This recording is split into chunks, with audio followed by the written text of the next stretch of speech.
дуслык, bir-biringni аңлау, авыр шакта да, жеңил шакта да bir-biringе авыр сүз әйтмәү, дус яшәү.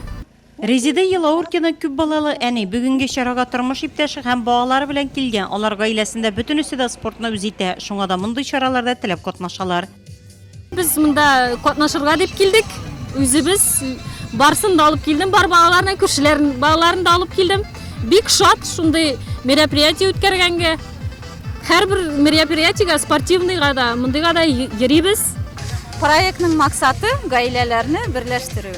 Җәйге каникулда балаларның ялын файдалы итеп уздыру и исәнлекләрен ныгыту.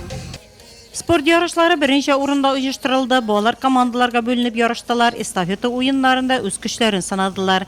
Футбол мәйданчыгы да буш тормады. Әлеге спорт түрен яратучы рәхәтләнеп туп типте. У меня еще брат занимается футболом. И вот я Минем абыем да футбол уйный. Мин аның артыннан иярдем. Футболда уйный белергә кирәк. Әгәр дә туп кертә һәм капкага килгән тупны тотып кала алмасаң, син капкачы түгел. выбивать мячик.